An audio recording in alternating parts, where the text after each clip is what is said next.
Hello, ഇനി ഒരാളുടെ വാക്ക് ഞാൻ വിശ്വസിക്കില്ല കേട്ടോ. കാരണം സൺഡേ ആയിട്ട് ഒരു നല്ല പണി കിട്ടിയ ദിവസമായിരുന്നു. അതെന്താണെന്നല്ലേ, വേറെ ഒന്നല്ല, ഒരു ഇഡ്ഡലി ഉണ്ടാക്കിയ കഥയാണ് കേട്ടോ. സാധാരണ ഞാൻ ഉണ്ടാക്കുന്ന ഇഡ്ഡലി ഇവിടെ എല്ലാവർക്കും ഇഷ്ടമാണ്. കാരണം നല്ല സോഫ്റ്റ് ആയിരിക്കും, അതുപോലെ തന്നെ വെറുതെ കഴിക്കാൻ തന്നെ നല്ല ടേസ്റ്റ് ആയിരിക്കും കേട്ടോ. എന്തായാലും കറണ്ട് ബില്ല് ലാഭിക്കാലോ എന്നുള്ളൊരു കുബുദ്ധിക്ക് ചെയ്തതാണ് ഈ പണി. പക്ഷെ അത് നല്ല പണിയായി പോയിട്ട് മിക്സിക്ക് അത്രയും റെസ്റ്റ് കൊടുക്കാലോ എന്ന് വിചാരിച്ചിട്ട് ചെയ്തതാണ്. കാരണം പച്ചരിക്ക് പകരം ഇവിടെ ഉഴുന്നും ചോറും അരച്ചതിലേക്ക് അരിപ്പൊടി ചേർത്തിട്ട് നീ ഒന്ന് ഉണ്ടാക്കി നോക്ക്, സംഭവം നല്ല അടിപൊളി ഇഡ്ഡലി കിട്ടുമെന്ന് പറഞ്ഞു. ഞാനും അതേപടി തന്നെ ചെയ്തു നോക്കി. സംഭവം വേവാൻ കുറച്ച് സമയം ഉണ്ടായിരുന്നു ഇഡ്ഡലി കേട്ടോ. അതുപോലെ തന്നെ വെന്ത് വന്നപ്പോൾ കാണാൻ അത്യാവശ്യം മാനച്ചന്തൊക്കെ ഉണ്ടായിരുന്നു. സാധനം കഴിക്കുമ്പോഴല്ല വിധം മനസ്സിലായത്.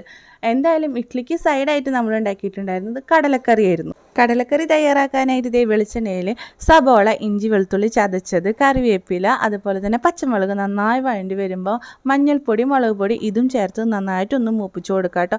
ഇനി വേവിച്ച് വെച്ച കടല ഇതേപോലെ കയ്യിലോണ്ട് ഇട്ട് കഴിഞ്ഞ് ഇപ്പോൾ പണിയൊന്നും തരില്ല എന്ന് മനസ്സിലായി. ഇപ്പോൾ കുക്കർ അടക്കം കമത്തി കേട്ടോ. അതൊന്ന് തിളച്ച് വരുമ്പോഴേക്കും നമുക്ക് നാളികേരം ഒന്ന് ചൂടാക്കാം. നാളികേരം, പെരിഞ്ചീരകം, ഗരം മസാല, ചെറുള്ളി, അതുപോലെ തന്നെ കറിവേപ്പിലയും ഒന്ന് ചൂടാക്കി എടുത്തിട്ട് നമുക്കിതേ മിക്സിയുടെ ജാറിൽ നന്നായിട്ട് പേസ്റ്റ് രൂപേണ അരച്ചിട്ട് നമ്മൾ തിളച്ചിട്ടുള്ള നമ്മുടെ കടലക്കറിയില്ലേ അതിലേക്ക് ഒഴിച്ചു കൊടുക്കുക. അതൊന്നും കൂടി തിളച്ച് വരുമ്പോൾ നമുക്ക് ഗ്യാസ് ഓഫ് ചെയ്യും. കിടിലൻ കടലക്കറി റെഡി. ഇനി ഇഡ്ഡലിയുടെ കഥയിലേക്ക് വരാം കേട്ടോ. ഇഡ്ഡലി സംഭവം കണ്ടില്ലേ, ഇതുപോലെ ഈ ചൂടാറി കഴിഞ്ഞപ്പോൾ ഒട്ടി പിടിച്ചിട്ടാണെങ്കിൽ അതുമൊന്ന് പോരുന്നും കൂടി ഉണ്ടായിരുന്നില്ല. ഇനി കഴിച്ചു നോക്കിയപ്പോഴോ വായയിലൊട്ടായിരുന്നു. അരിപ്പൊടിയാണോ അത് മൈദപ്പൊടിയാണോ ചേർത്തതെന്ന് വരെ സംശയം തോന്നി എനിക്ക്.